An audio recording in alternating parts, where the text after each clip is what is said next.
Hello दोस्तों, कैसे हैं आप सभी। आप सभी मित्रों से एक ही आग्रह है कि आप जो है हमारे वीडियो पे आते हैं लेकिन चले जाते हैं। आप एक बार अंत तक उस वीडियो को अवश्य देखें। मैं जो भी पढ़ाता हूं उसके आप देखें उसमें कहाँ कमी है। आप इस बोर्ड को देखकर ना भागें, ठीक है। क्योंकि मैं जो आपको बता रहा हूं आपके एग्जाम्स को फोकस करके बता रहा हूं, वो सटीकता एकदम टू द पॉइंट, बकवास ना करते हुए, बिना इधर उधर की बातों के साथ, बिना सिलेबस के बाहर। जैसे आप पेड कोर्सेज भी कर लेंगे, पढ़ेंगे, आप डिजिटल बोर्ड भी पढ़ लेंगे तो आपको इधर उधर की बातें, हजार बातें होंगी और वो आपका समय बर्बादी करेगा, ठीक है। तो आप जब आते हैं हमारे चैनल पर तो अंत तक एक बार जरूर देखें, ठीक है। चलिए हम लोग आगे बढ़ते हैं। आज क्या है भाई, तो प्रश्नोत्तरी का सेशन है। क्वेश्चन हम लोग आज सॉल्व करेंगे। क्या करेंगे? प्रश्नों का हल करेंगे, प्रश्नों को देखेंगे, इससे संबंधित कैसे कैसे प्रश्न आते हैं ये हम लोग जानेंगे, ठीक है। ज्यादा नहीं, 10 से 10 to 30 क्वेश्चन मैंने हमेशा कहा है, हर एक चैप्टर का 10 to 30 क्वेश्चन आपको कराऊंगा। और उसको कराने से पहले, जिससे कि मैंने 2 दिन आपको समझाया है, जिस चैप्टर में 1 दिन समझाने का जरूरत है 1 दिन समझाऊंगा, जिस सब चैप्टर में आपको 2 दिन समझाने का जरूरत है तो 2 दिन समझाऊंगा, ठीक है। अच्छे से आपका कंसेप्ट क्लियर करूंगा। आप केवल मेरी बातों को सुने और सुनने के बाद ही आपके दिमाग में वो घुसना चालू हो जाएगा, ठीक है। आ जाओ, देखो भाई, सबसे पहला क्वेश्चन चालू करते हैं आज का। वैदिक सभ्यता हम लोग पढ़ रहे थे, वैदिक काल हम लोग पढ़ रहे हैं। सभ्यता कहिए, वैदिक काल कहिए, वैदिक युग कहिए, ठीक है। तो सबसे प्राचीन वेद हमारा कौन सा है? तो सबसे प्राचीन वेद है, सबसे पुराना वेद है और सबसे पहला वेद है हमारा, क्या है? तो ऋग्वेद है। सवाल एग्जाम्स में आएंगे, सबसे पुराना या सबसे प्राचीन वेद कौन सा है? ऑप्शन रहेगा ऋग्वेद, सामवेद, यजुर्वेद, अथर्ववेद। तो ऑप्शन में आपको आंसर करना है ऋग्वेद, ठीक है। अगला सवाल, वैदिक सभ्यता किसकी सभ्यता थी? तो आर्यों की सभ्यता थी। आर्य शब्द का अर्थ क्या निकलता है? तो आर्य शब्द का एग्जाम्स में आएगा सवाल, आर्य शब्द का क्या अर्थ होता है, क्या मतलब होता है, किसको इंगित करता है? तो श्रेष्ठ को यानी उच्च को, ठीक है। अगला है, तीसरा सवाल है, त्रयी नाम किसके लिए प्रयोग किया गया है? त्रयी नाम, त्रयी, त्रयी, त्रयी, ये किसके लिए प्रयोग किया गया है? तो तीनों वेदों के लिए, ऋग्वेद, ऋग्वेद, सामवेद और यजुर्वेद, ठीक है। इन तीनों वेदों के लिए त्रयी नाम जो है ये लिया गया है, ठीक है। यज्ञ संबंधी विधि विधानों की जानकारी किस वेद से प्राप्त होती है? तो पिछले क्लास में हमने बताया है, पिछले क्लास में, तो ऋग्वेद, यज्ञ संबंधी विधि विधान, पूजा पाठ संबंधी विधि विधान किससे संबंधित है? तो यजुर्वेद से, यजुर्वेद से।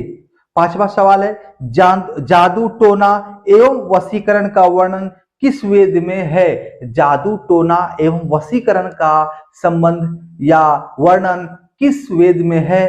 तो आपको भी वो भी मैंने बताया है पिछले क्लास में, यानी सबसे पहला क्लास वैदिक सभ्यता का जो हमने लिया था, अथर्ववेद। जादू टोना वशीकरण कहे तो अथर्ववेद जो सबसे अंतिम वेद है, और यज्ञ एवं पूजा पाठ की चर्चा करे तो यजुर्वेद जो दूसरा वेद है अपना। उपनिषद किस परंपरा पर आधारित है?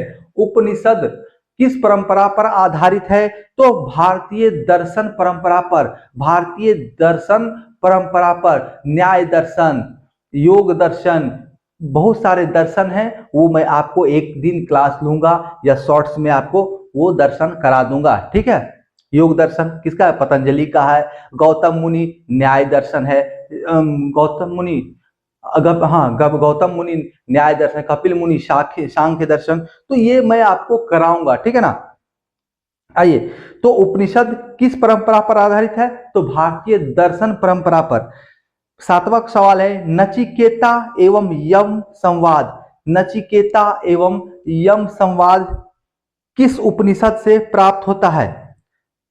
बहुत ही फेमस है ये, लगभग एग्जाम्स में आते हैं, पहले हर एक एग्जाम्स में आते थे, अभी भी कुछ कुछ एग्जाम्स में ये सवाल आते हैं। नचिकेता एवं यम संवाद, तो ये किस उपनिषद में है? ये उपनिषद में है, तो कठोपनिषद, कठोपनिषद में है। ठीक है, अगला सवाल है 8वां सवाल, वैदिक नदी अस्किनी की पहचान वर्तमान में किस रूप में की जाती है? या वैदिक नदी का वैदिक नदी या वैदिक काल की नदी अस्किनी, उसका वर्तमान में नाम क्या है? किसी भी रूप में सवाल आ सकता है।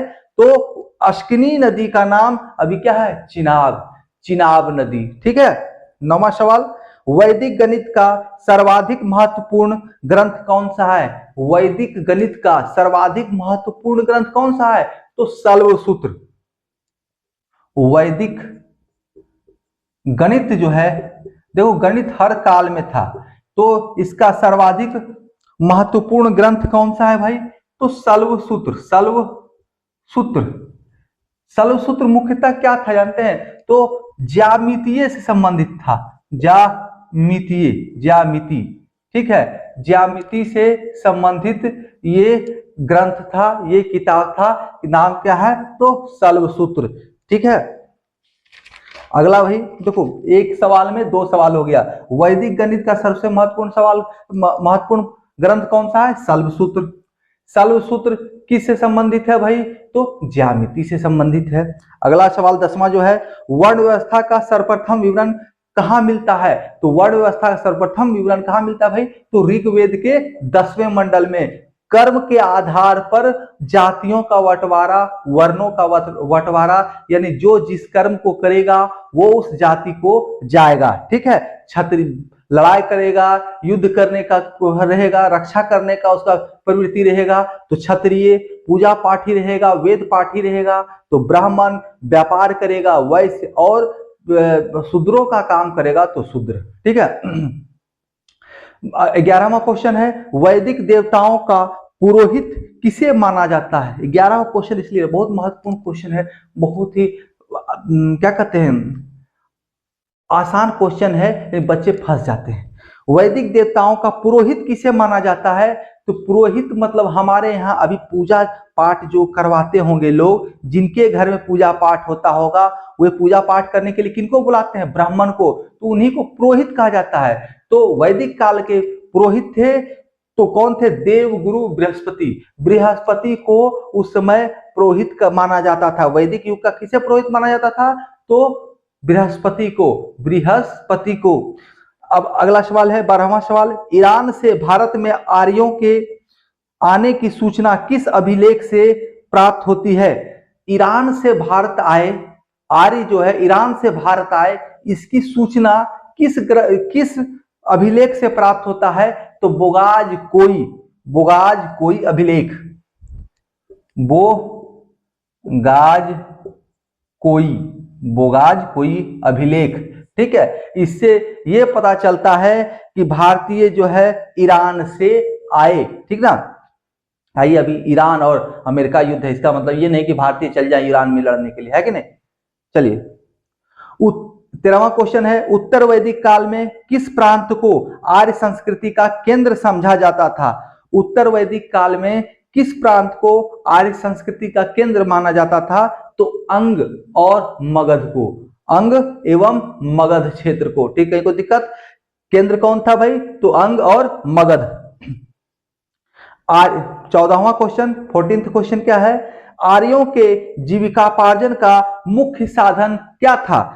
तो पशुपालन एवं कृषि। आर्यों के जीविकोपार्जन यानी रहन सहन, अपने जीवन को बिताने के लिए क्या करता था? तो कृषि का काम करता था या पशु को पालता था। ठीक है। अगला सवाल 15वां सवाल है, ऋग्वेद में जौ के लिए किस शब्द का प्रयोग किया गया? जौ, इसको कुछ लोग जेई भी कहते हैं। ठीक है, तो जौ के लिए यव शब्द का प्रयोग किया गया है। ऋग्वेद काल में जौ के लिए यव शब्द का प्रयोग किया गया है। या ये भी कहा जा सकता है, पूछा जा सकता है सवाल में कि यव को वर्तमान में किस रूप में जानते हैं? तो जौ के नाम से। ठीक है। 16वां सवाल, वैदिक युग में लोकप्रिय शासन प्रणाली का क्या नाम था? वैदिक काल में लोकप्रिय शासन प्रणाली का क्या नाम था? तो भैया उस समय क्या होता था? राजा। राजा, वैदिक काल में क्या होता था? राजा। तो शासन प्रणाली कौन करता था? राजा करता था। उसके बाद फिर कौन करेगा? तो फिर राजा का बेटा।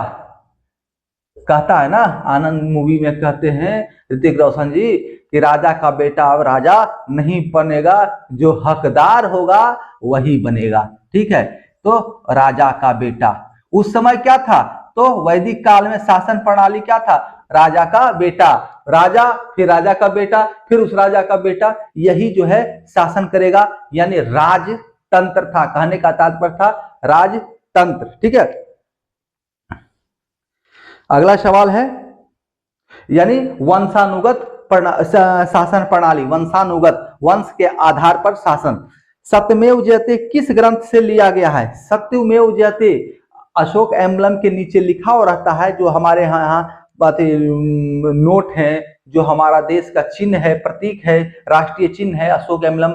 तो अशोक चिन्ह जो है उसके नीचे लिखा होता है सत्यमेव जयते। तो सत्यमेव जयते कहां से लिया गया? तो मुंडक उपनिषद से। सत्यमेव जयते कहां से लिया गया? तो मुंडक उपनिषद से। बहुत ही महत्वपूर्ण सवाल है ये, याद रखिएगा। सत्यमेव जयते कहां से लिया गया? तो मुंडक उपनिषद से। 18वां सवाल, भगवान विष्णु के 3 पगों की कल्पना किस काल में की गई थी? या भगवान विष्णु के 3 पगों की कल्पना किस काल से संबंधित था? तो उत्तर वैदिक काल।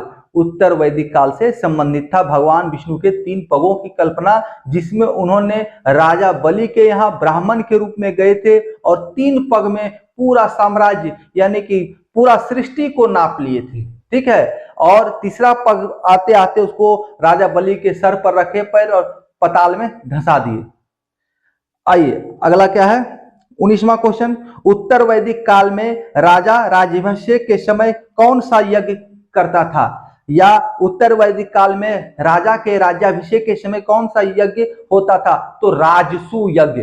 कोई भी जब राजा बनता था ना, राजा बनता था, तो राजा जब बना तो क्या करता था? एक यज्ञ करता था अपना राज्याभिषेक। राज्याभिषेक क्या हुआ? एक टोपी पहना माथा पर। ठीक है, अभिषेक ले लिया, तिलक लगा, टोपी उपी राजा का टोपी पहनाया और उसको बना दिया कि भैया कुर्सी पर बैठो, सिंहासन पर, ये सिंहासन तुम्हारा। ठीक है, तो वो राजा बन गया।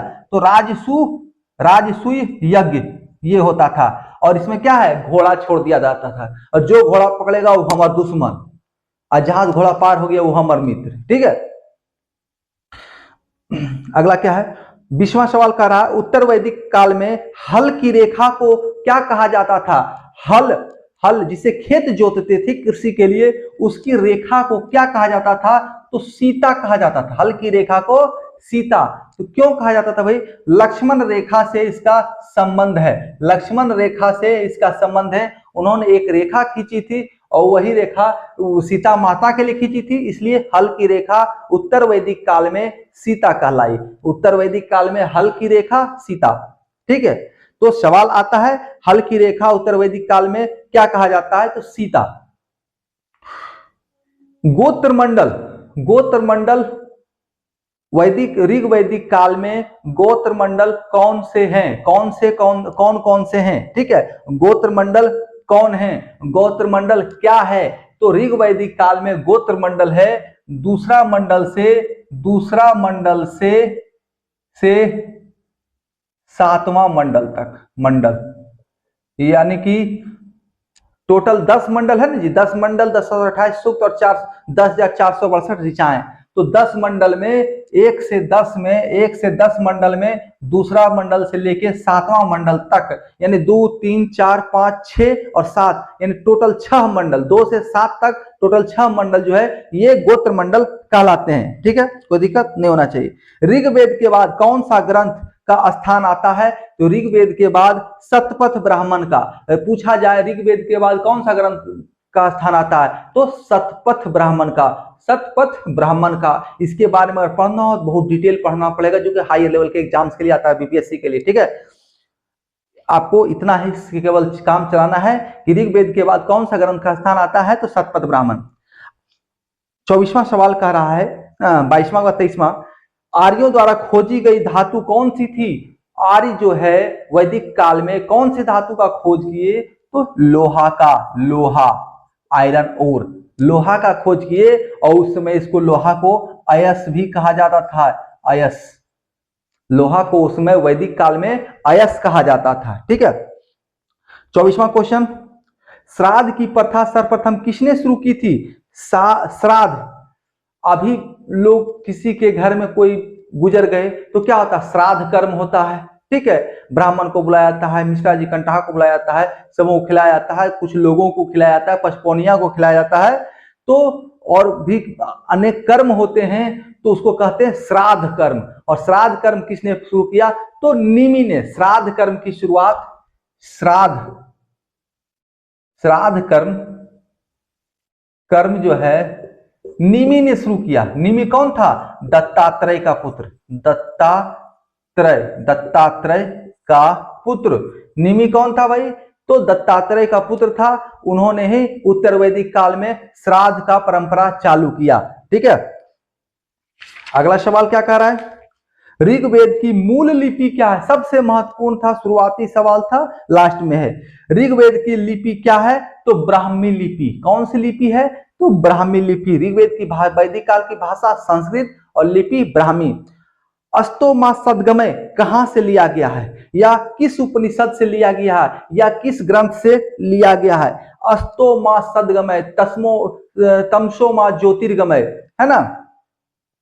तो अष्टोमा सदगमय जो है बृहदारण्यक उपनिषद से लिया गया है। कौन, किससे भाई? तो बृहदारण्यक, नाम भी कमाल का है भाई, दारण्यक, बृहदारण्यक उपनिषद, एक उपनिषद है जिसका नाम बृहदारण्यक है। अरण्यक उपनिषद है ना जी, कठोपनिषद है, उसी तरह बृहदारण्यक उपनिषद है जिसमें जो है अष्टोमा सदगमय की बातें कही गई हैं, चर्चा की गई है। बहुत ही सुंदर सा अर्थ होता है अष्टोमा सदगमय का। ठीक है।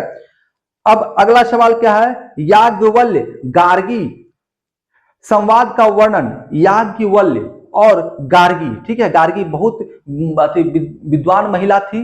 गार्गी, जिस तरह नचिकेता यम का संवाद फेमस है, उसी नचिकेता यम का, उसी तरह याज्ञवल्क्य और गार्गी संवाद भी फेमस है।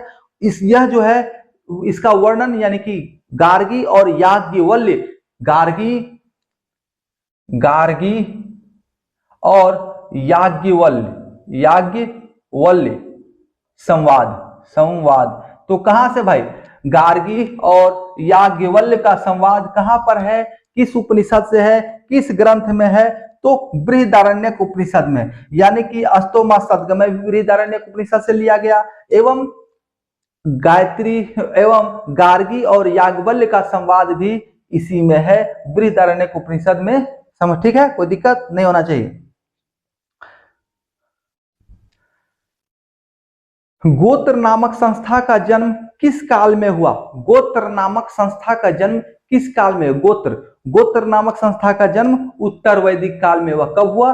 उत्तर वैदिक काल में। अगला सवाल, उत्तर वैदिक काल में सर्वप्रथम किस स्थान पर पक्की ईंटों का प्रयोग किया गया? उत्तर वैदिक काल में सर्वप्रथम किस स्थान पर पक्की ईंटों का प्रयोग किया गया? तो कौशाम्बी में। एक बात क्या पता है, वैदिक काल क्या था? ग्रामीण सभ्यता था, तो वहां पर झोपड़े होंगे। ठीक है, शहरी सभ्यता था नहीं, तो सर्वप्रथम जो है वहां पर पक्की ईंटों का प्रयोग उत्तर वैदिक काल में हुआ, यानी 1000 ईस्वी से 600 ईस्वी पूर्व के बीच में, और ये कौशाम्बी नगर से चालू हुआ। ठीक है। अब भाई, मेरे भाइयों को, अगर मित्रों को अच्छा लगे हमारा ये क्लास, तो लाइक शेयर सब्सक्राइब करना ना भूलें। ठीक है, चलिए मिलते हैं अगले क्लास में। धन्यवाद।